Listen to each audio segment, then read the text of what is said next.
நகைக்கடன் வழங்குவதில் ரிசர்வ் வங்கி கொண்டுவரும் புதிய கட்டுப்பாடுகளால் விவசாயிகள் எந்த அளவுக்கு பாதிக்கப்படுகிறார்கள் என்பது பற்றி முன்னோடி விவசாயி ராஜேந்திரனிடம் நமது செய்தியாளர் ராம்குமார் நடத்திய கலந்துரையாடலை தற்போது பார்க்கலாம்.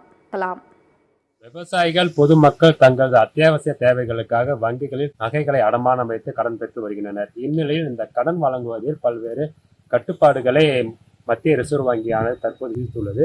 இதன் காரணமாக விவசாயிகள் மற்றும் பொதுமக்கள் பெருமளவில் பாதிக்கப்படுவார்கள் எனவும் கூறப்படுகிறது. இது குறித்து விவசாய சங்க மாநில தலைவரும் முன்னோடி விவசாயியுமான ராஜேந்திரன் நம்மகிட்ட இருக்காங்க. அவங்களோட என்னன்னு கேட்போம். விவசாயிகள் தங்களுடைய தேவைக்காக பணம் தேவைப்படுகிற பொழுது தங்களிடம் இருக்கக்கூடிய நகைகளை வங்கிகளில் அடமானம் வைத்து அதற்கான பணத்தை அவர்கள் பெற்று அவர்களுடைய தேவையை பூர்த்தி செய்து கொண்டதுதான் கடந்த காலத்தில் இருந்த நடைமுறை.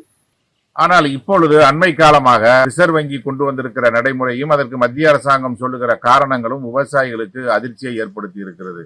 அதாவது அந்த நகையை அடமானம் வைக்க வேண்டும் என்று சொன்னால் அவர் அதற்கான ரசீதியை வைத்திருக்க வேண்டும் என்று சொல்லுகிறார்கள்.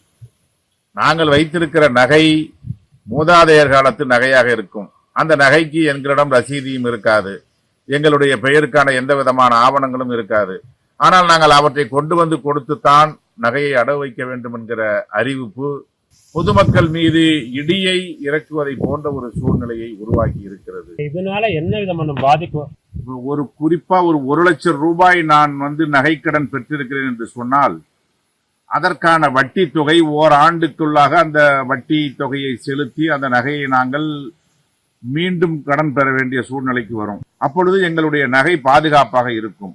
ஆனால் இப்பொழுது ரிசர்வ் வங்கி கொண்டு வந்திருக்கிற நடைமுறை 1 லட்சம் ரூபாய் நான் கட்ட வேண்டிய அசல், அதற்கு நான் செலுத்த வேண்டிய தொகை ஒரு 10,000 ரூபாய் என்று வைத்துக் கொண்டால் கூட 1,10,000 ரூபாயையும் மொத்தமாக நாங்கள் வங்கிக்கு செலுத்தினால்தான் எங்களுடைய நகையை நாங்கள் திரும்ப பெற முடியும்.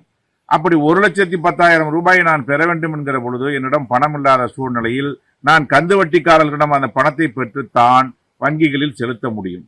கந்து வட்டிக்காரர்களிடம் நான் பணம் பெற்றுவிட்டால் கந்து வட்டிக்காரனுக்கும் என்னுடைய பணத்தை திருப்பி செலுத்துவதற்கான சூழ்நிலை இல்லை.